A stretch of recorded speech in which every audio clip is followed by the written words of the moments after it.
अब तक दुनिया में पाकिस्तान की कंगाली की चर्चा थी। आतंकियों को शरण देने वाले पड़ोसी देश की बदहाली की तस्वीरें भी सामने आती रही हैं। लेकिन अब दुनिया का दूसरा सबसे अमीर देश चीन बर्बादी की कगार पर है। दुनिया का सबसे अमीर देश अमेरिका है। अमेरिका की जीडीपी 23 लाख करोड़ डॉलर से भी ज्यादा है। दूसरे नंबर पर चीन है, जिसकी जीडीपी करीब 18 लाख करोड़ डॉलर है, यानी भारत की जीडीपी से 4 गुना ज्यादा। फिर भी चीन संकट में फंसा है और उसकी ग्रोथ तेजी से कम हो रही है। मुसीबतें दोगुनी रफ्तार से ड्रैगन को जकड़ रही हैं। ये बिल्कुल स्पष्ट है कि चाइना की अर्थव्यवस्था में लगातार गिरावट देखी जा रही है। चाइना की जो विकास दर है वो घट रही है। अभी इंटरनेशनल मॉनेटरी फंड के एक हाल के एस्टिमेट के मुताबिक आने वाले वर्षों में चाइना की जो जीडीपी ग्रोथ रेट है वो 4% के आसपास तक ही रहेगी। 2001 से अब तक चीन की अर्थव्यवस्था लगातार कभी पहले तो कभी दूसरे नंबर पर रही। 23 साल में पहले 17 सालों तक ड्रैगन की ग्रोथ रेट सबसे ज्यादा यानी नंबर 1 थी। 6 साल तक दूसरे नंबर पर रहा। 2014 में ग्रोथ रेट की रेस में भारत और चीन के बीच मुकाबला टाई रहा। दोनों देशों की अर्थव्यवस्था 7.4% की रफ्तार से बढ़ी, लेकिन भारत ने कोरोना महामारी के दौरान चीन को पीछे छोड़ दिया और ड्रैगन अपने ही वायरस के जाल में फंस गया। यही चाइना दशकों तक औसत 9% की जीडीपी ग्रोथ रेट से बढ़ता रहा और चाइना जाहिर है कि एक बड़ी इकोनॉमी बन के उभरा। लेकिन अब जिस तरीके से चाइना पूरे अंतर्राष्ट्रीय समुदाय में एक्सपोज हुआ है, चाइना जिस तरीके से विस्तारवादी, आधिपत्यवादी, उपनिवेशवादी और अवसरवादी व्यवहार को बढ़ा रहा है, चाइना की जो प्रवृत्तियां हैं वो पूरे विश्व पर शासन करने की दिखाई देती हैं। ऐसे में चाइना अब पूरे विश्व के लिए एक चुनौती बनता जा रहा है। दुनिया के सामने संकट खड़ा करने वाला चीन अपनी ही नीतियों की वजह से कंगाली की ओर तेजी से बढ़ रहा है। दुनिया के देश अब चीन से अपना कारोबार समेटने लगे हैं। वहां की कंपनियों से अपनी हिस्सेदारी वापस लेने लगे हैं। चाइना की इकॉनमी लगातार खराब से खराब होती जा रही है। इन्वेस्टर्स बाहर निकल रहे हैं।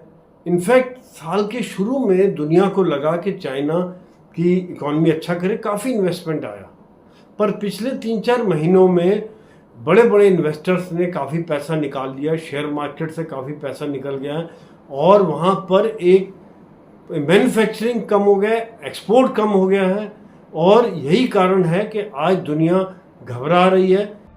किसी भी देश की ताकत के पीछे उसकी मजबूत अर्थव्यवस्था का आधार होता है। चीन उसी आधार पर भारत से आगे निकल गया था। चीन नहीं चाहता था कि भारत अर्थव्यवस्था की रेस में आगे बढ़े। उसे भारत की ताकत पसंद नहीं आती थी। हर वक्त रोड़े अटकाना, मुश्किलें खड़ी करना ड्रैगन की आदत बन गई थी। इसी रवैये की वजह से चीन हथियार बनाने और अपने आप को ताकतवर दिखाने की कोशिश में खुद को बर्बाद करने लगा। अब वहाँ हालात इतने खराब हो चुके हैं कि कभी भी जिनपिंग के खिलाफ आक्रोश भड़क सकता है। अनएम्प्लॉयमेंट आज से इतना ज़्यादा कभी नहीं हुआ था। उसके बाद आज उसकी जो इकॉनमी है कि वो करीब 4 से 5% ही ग्रोथ कर रही है और ऐसे में इनकी एजिंग पॉपुलेशन है और ये देखते हुए कि अब चीन के अंदर बगावत हो सकती है, सिविल वार जैसी सिचुएशन पैदा हो सकती है। शी जिनपिंग बहुत अनपॉपुलर हो गए हैं। 1 महीने पहले अमेरिकी राष्ट्रपति जो बाइडेन ने चीन को लेकर बड़ी चेतावनी दी थी। बाइडेन ने कहा कि चीन अपनी आर्थिक चुनौतियों के कारण टिक टिक करता टाइम बम है। अमेरिकी राष्ट्रपति की इस चेतावनी के पीछे कई वजहें हैं। बेरोजगारी की बात करें तो अप्रैल में चीन में बेरोजगारी दर 20.4% थी, मई में 20.8%, जून में 21.3% और जुलाई में 21.3%। 16 से 24 साल के लोगों के लिए चीन में रोजगार हासिल करना मुश्किल हो गया है। बेरोजगारी बढ़ी तो चीन ने आंकड़ों को छिपाने का फैसला लिया और आंकड़े जारी करने पर रोक लगा दी। ग्लोबल रिसेशन को लेकर OECD ने बड़ी बात कही है। OECD के मुताबिक कमजोर चीनी अर्थव्यवस्था अगले साल आर्थिक रिकवरी के रास्ते में बड़ा ब्रेकर साबित हो सकती है। OECD के मुताबिक पिछले साल ग्लोबल विकास दर 3.3% रही थी, लेकिन इस साल चीन की वजह से वैश्विक ग्रोथ रेट सुस्त होकर 3% रह सकती है। चीन इस समय में सबसे कठिन इकोनॉमिक दौर से गुजर रहा है। एक तरफ उसका एक्सपोर्ट कम हो रहा है, एक्सपोर्ट पर रोक लग गई है, वैसे भी वो एक्सपोर्ट ओरिएंटेड इकॉनमी थी, साथ ही साथ काफ़ी इन्वेस्टमेंट बाहर जा रहा है और नया इन्वेस्टमेंट कम आ रहा है।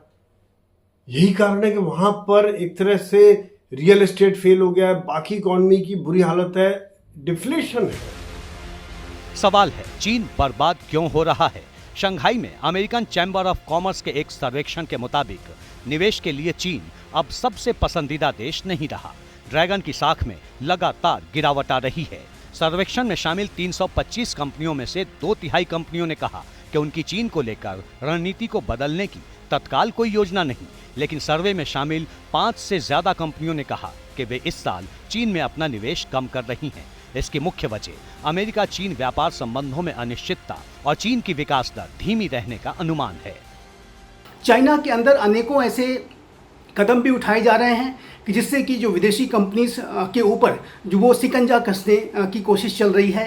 स्पाइनाज लॉ के आधार पर अनेक विदेशी कंपनीज को टारगेट करने की भी, उनको संकट में डालने की जो स्थितियां हैं वहां पर बनती हुई दिखाई दी हैं, और जिसकी की वजह से जो बड़ी जो अंतर्राष्ट्रीय कंपनीज हैं वो वहां से अब अपने आप को विड्रॉ कर रही हैं, वो अपने जो बेसिस को दूसरे देशों में शिफ्ट कर रही हैं। अमेरिकन चैम्बर ऑफ कॉमर्स के सर्वे में इस बात का भी खुलासा हुआ कि पिछले साल की तुलना में इस साल चीन की हालत ज्यादा खराब है। कोविड-19 महामारी को लेकर चीन की सख्त नीतियों का असर कंपनियों पर पड़ा था। चीन ने महामारी की मार से उबरने की बहुत कोशिश की, लेकिन ड्रैगन का हर प्रयास बेकार गया। स्थिति इतनी खराब हो गई कि 70% विदेशी कंपनियां चीन में निवेश से पहले अब आर्थिक सुरक्षा चाहती हैं। चीन में यूरोपीय संघ चैम्बर ऑफ कॉमर्स ने साफ कह दिया है कि अब उसके सदस्य निवेश को दक्षिण पूर्व एशिया और अन्य देशों में ले जा रहे हैं। चीन में कैश फ्लो की प्रॉब्लम तो है, पैसे की प्रॉब्लम चल रही है, इकॉनमी स्लो डाउन हो रही है, लोगों के पास खर्चने के पैसा नहीं है, खर्चने के लिए पैसा नहीं है, वो आज डिफ्लेशन चल रहा है, इन्वेस्टमेंट कम हो रहा है, नए जॉब नहीं मिल रहे हैं, काम नहीं मिल रहा है, धंधा नहीं मिल रहा है, लोग एक तरह से पलायन हो रहा है, असंतोष की भावना है। और यही एक कारण मुझे लगता है कि आज चीन जो है दुनिया भर में गंदगी फैला रहा है, दुनिया भर में अपनी विस्तारवादी नीति को फैला रहा है। अगस्त में चीन के निर्यात में 8.8% की गिरावट आई और ये घटकर 287.87 अरब डॉलर पर पहुंच गया। निर्यात ही नहीं, आयात के आंकड़ों ने भी शी जिनपिंग की मुश्किलें बढ़ा दी हैं। आयात एक साल पहले की तुलना में 7.3% गिरकर 216.51 अरब डॉलर पर पहुंच गया है।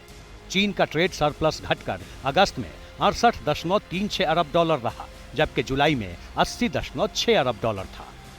शी जिनपिंग के सारे हथियार नाकाम हो गए। चीन की इकॉनमी को रफ्तार नहीं मिल रही है, स्थिति सुधरने के बजाय बिगड़ती जा रही है। चीन की अर्थव्यवस्था सिकुड़ती जा रही है, लेकिन उसकी हेकड़ी कम नहीं हो रही।